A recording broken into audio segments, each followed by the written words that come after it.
Hi, welcome back to my channel. This is Chris, and today I am bringing you the fifth layout in the For Love of Homemade Kit series for March 2020.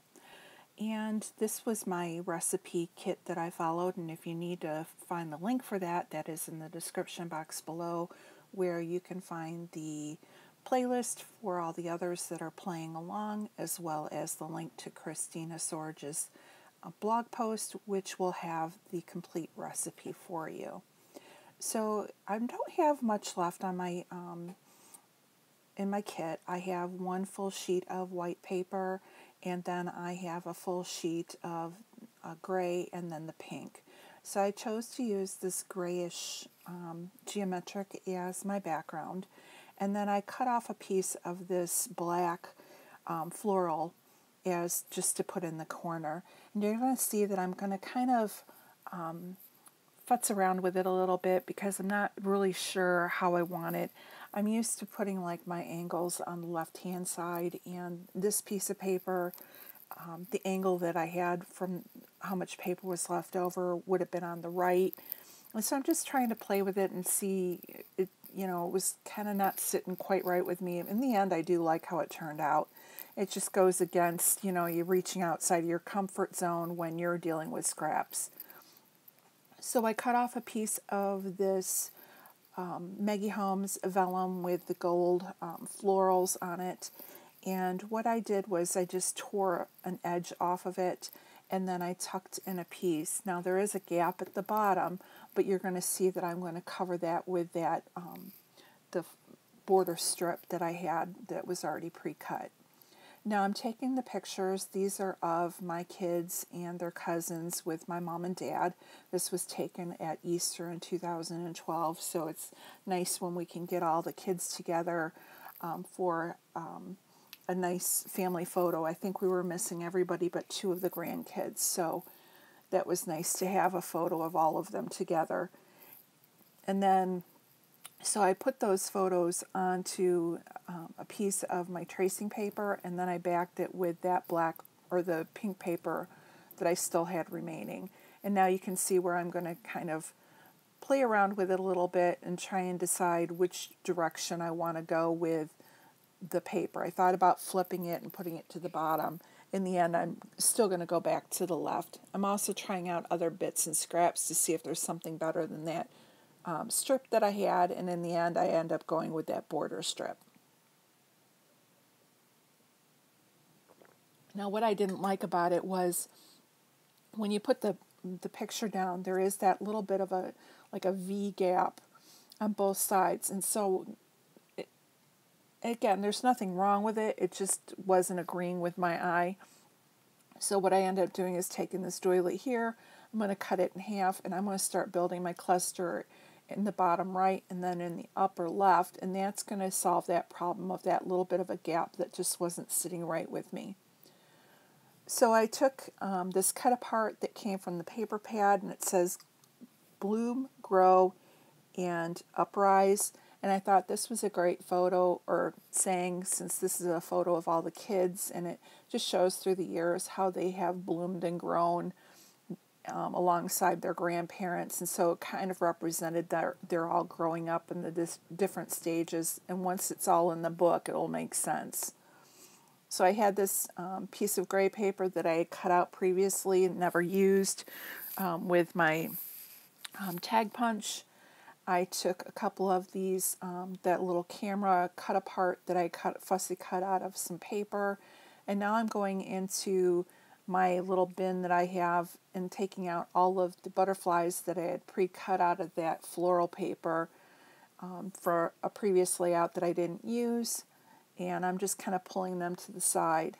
And then I'm just looking for anything else that will go along with it. And then you're going to see I do find this, I believe it's either Dear Lizzie or Maggie Holmes. It's the, it may even be Paige Evans, so don't quote me on it.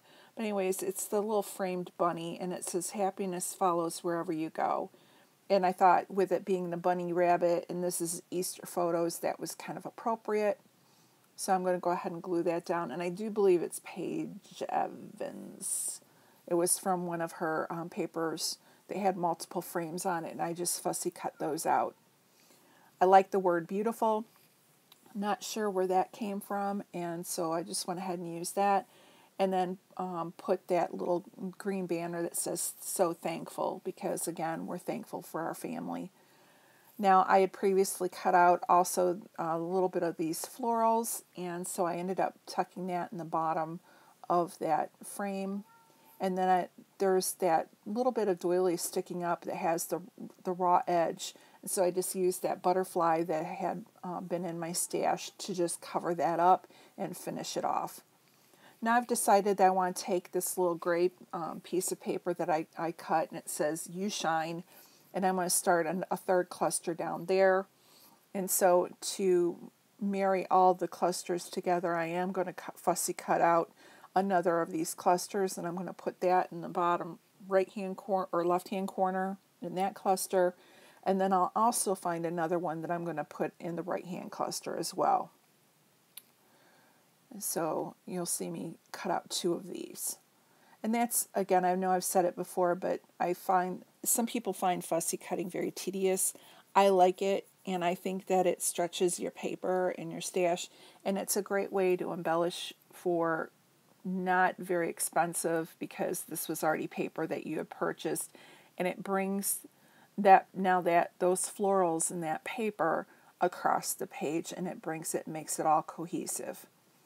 So here I have that last floral that I'm going to put, and I'm going to tuck that in above here by the bloom. I'm going to put that above and just keep gluing everything down. So now what I'm going to do is I'm just going to scatter these butterflies around on my page, and I do apologize for my layoff being cut off at the top this time. I moved my camera closer to me because the last video I cut off the bottom. And then I, of course, this time had my paper pushed away from me. I can't win. Anyways, we'll get it right one of these days. So now I'm just tucking in, I tucked in a little fussy cut camera in both of those clusters, and then I'm just tucking the butterflies around. I took that bottom piece of that gray and I put that over in the right cluster. And now I'm just looking through to see if there's anything else that I want to put on there. And I do pick out this Happiest of Days, and I put that in the bottom left.